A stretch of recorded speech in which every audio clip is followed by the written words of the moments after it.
tous et bienvenue dans cette toute nouvelle vidéo ASMR. J'espère que vous allez tous très bien. On se retrouve aujourd'hui pour une vidéo unboxing de figurines. Je suis vraiment super content de vous proposer cette vidéo car depuis peu j'ai décidé de reprendre ma collection, on va dire de culture pop, et donc notamment de manga et d'anime principalement, puisque c'est sans doute le média que je préfère dans la culture pop avec le cinéma. Et avant ça, j'aimerais quand même dire quelque chose qui m'a un petit peu énervé, on va dire.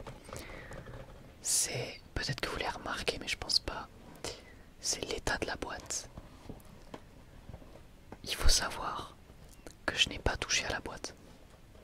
L'état que vous voyez là, c'est l'état dans lequel j'ai reçu la boîte. Donc j'ai commandé sur Amazon et j'ai voulu regarder les avis du produit. Mais je crois qu'en fait ça n'existe pas, il n'y a que des avis utilisateurs. Et j'avais pas réussi à les trouver sur l'appli, j'avais pas trop cherché. Je m'étais dit c'est pas grave. Et c'est arrivé comme ceci, avec la boîte ouverte par le derrière comme ça. Comme ceci. Donc c'est vraiment honteux. Et à la base je voulais découvrir si la figurine pardon, était en bon état en même temps que vous. Mais j'ai dû recommencer la vidéo. Donc je l'ai remise à l'intérieur mais je l'ai déjà ouverte. Et le pire dans tout ça, c'est que j'ai commandé plusieurs figurines du coup vu que j'ai décidé de reprendre ma collection. Et j'en ai reçu une. Je vais pas vous dire c'est laquelle parce que je vous ferai la vidéo dans la semaine. Mais la boîte est dans un état encore pire. Donc vraiment de ce côté là j'étais très déçu. Surtout que à la base je me suis peut-être fait avoir parce que moi de base je commande pas trop sur internet. Faut savoir que je suis très économe. Mais depuis cette année, enfin en fait depuis que j'aime les animés, j'ai une collection de mangas, de figurines chez moi qui s'agrandit au fur et à mesure des années. Souvent je demandais des figurines à Noël, aux anniversaires. Mais depuis quelques années j'ai arrêté, je sais pas trop pourquoi. Parce que je crois que j'avais pas trop envie que ça prenne la poussière et tout, mais au final j'ai quand même envie de reprendre. Surtout depuis cette année en fait. Désolé je raconte ma vie mais depuis que j'ai un salaire etc. Bah, j'ai vachement envie de reprendre une collection. Et du coup je pense que tous les mois en fait je vous ferai des petites vidéos où je découvrirai avec vous des objets en rapport avec les animés notamment. Et je vous les présenterai en ASMR, donc ça peut être vachement sympa. Donc sur cette boîte défoncée, après vous avoir expliqué un petit peu le topo, hop.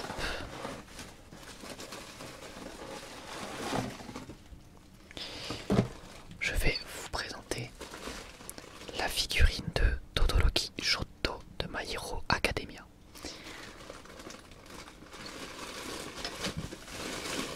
Et comme vous pouvez le constater, heureusement, malgré l'état de la boîte, la figurine n'a rien. Et j'aime beaucoup le design. Je l'aimais bien en photo, mais je trouve qu'en fait elle rend encore mieux en vrai, donc c'est assez rare que ça arrive, mais là, j'aime beaucoup. Vraiment, je la trouve magnifique. Alors, je l'ai payé 20 € avec les frais de port, je crois. Ou je crois que je l'ai payé 17 € et puis avec les frais de port ça faisait 20 €, un truc comme ça. Et pour le coup, je vous recommande pas le vendeur, bien évidemment. Mais vous pouvez la retrouver pour un prix à peu près similaire, que ce soit justement sur Amazon ou autre part. Mais vérifiez bien les avis utilisateurs. Moi je l'ai fait que après du coup, puisque c'est que après que j'ai trouvé comment on faisait. Et je l'ai reçu en retard et dans un état déplorable au niveau de la boîte. Donc, mais bon après elle est assez facilement trouvable. Surtout que Shoto c'est un personnage très populaire. Donc vraiment je la kiffe. Et avec ça, hop, on a également un socle bien évidemment pour pouvoir faire tenir la figurine.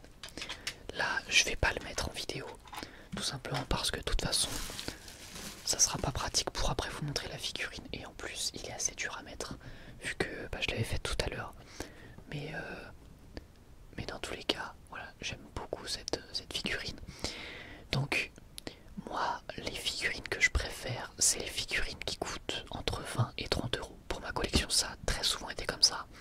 J'ai rarement mis plus dans des figurines, même si c'est déjà arrivé. En général, c'est entre 20 et 30 parce que je trouve qu'entre 20 et 30 euros, déjà, le prix est raisonnable. Mais surtout, je trouve que c'est à partir de ce prix-là que la qualité est très intéressante.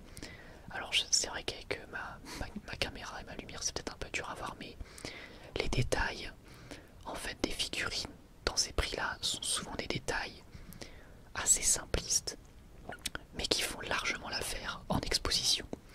Parce que finalement, ça sert à rien, enfin, moi, c'est mon opinion, ça sert à rien d'avoir une figurine ultra détaillée et hyper chère si jamais au final vous la laissez en exposition et que bah, vous l'observez pas trop. Au final, vous passez devant tous les jours et puis vous observez pas tous les détails, ce qui est normal. Donc pour l'exposition, et moi j'ai toujours préféré voilà, ces figurines là. Mais après, je recommande pas trop les figurines à moins de 20-15 euros. Méfiez-vous. En général, mieux vaut mettre un bon petit prix entre 20 et 30 euros. Comme ça, en général, la qualité est tout simplement de mise. Parce que c'est quand même ce qui est souhaitable. Quand on commande une figurine, c'est que il faut que ce soit beau. Mais en tout cas, j'adore la position de Shoto. Donc je crois que c'est le Shoto de la saison 2. Si je ne m'abuse, vu qu'il n'a pas encore ses trucs aux avant-bras. D'ailleurs, My Hero Academia, je continue. Je viens de terminer la saison 3, donc je vais commencer la 4ème. Et j'adore, vraiment j'adore cette licence. Donc ici on a le côté de glace. Et ici on a le côté de feu. Donc vraiment j'aime beaucoup la position. Je la trouve vraiment superbe. Et puis voilà, en termes de finition, c'est très joli. Effectivement, c'est pas la figurine la plus détaillée que vous verrez dans votre vie, mais je la trouve largement suffisante. Et ce qui compte énormément pour moi dans les figurines, c'est le visage. Et là, je vous laisse admirer. Alors, je vais avoir un peu de mal à vous montrer. Oula, excusez-moi. Voilà. Vous pouvez voir que le visage est très fidèle à l'animé. Ça, pour moi, c'est très important parce que j'ai une figurine de Levi chez moi. Qui était une figurine que j'avais achetée en 2014, donc ça commence à remonter. Et en soi, la position, tout ça, les détails sont plutôt bien, mais le visage, on dirait pas Levi. Du coup, bah, la figurine rend beaucoup moins bien. Donc pour moi, c'est depuis ce jour que j'ai compris l'importance d'avoir un visage fidèle. Mais avec les figurines récentes, ils se débrouillent plutôt bien, je trouve. Donc voilà pour cette petite figurine. Donc un peu déçu de la boîte. Non, et puis voilà, j'estime ne pas être un client chiant, honnêtement. Je suis pas le genre de client qui va être hyper puriste, qui va grogner dès qu'il y a un petit défaut sur la boîte, il n'y a aucun problème. En plus, le fait que ça ait du retard, je peux comprendre, voilà, il y a une période de crise sanitaire, on est tous humains, il n'y a pas de problème, ça peut venir de loin, tout ça. Moi je suis d'accord avec tout ça, mais j'estime juste qu'on doit pas se foutre de la gueule des clients. Et quand je reçois une boîte comme ça, alors certes emballée dans du plastique, mais ouverte et toute cabossée, pour moi, c'est juste du foutage de gueule. Donc voilà, tant pis, heureusement la figurine va bien, donc je vais pouvoir la garder. Mais voilà, je trouvais ça quand même dommage. Et puis encore, vous avez pas vu l'autre figurine qui est à côté de moi. Je vous la montrerai dans une autre vidéo, mais vous allez voir, c'est juste n'importe quoi. Voilà, bon bah écoutez, je vous remercie de m'avoir écouté. J'espère vraiment que cette vidéo vous aura plu. On se retrouve vraiment très vite pour les prochaines vidéos, notamment la review dimanche de SNK et le concours des animés que j'ai trop hâte de faire. Donc voilà, je vous remercie à tous pour votre soutien et moi j'ai plus qu'à vous dire à la prochaine. Prenez soin de vous.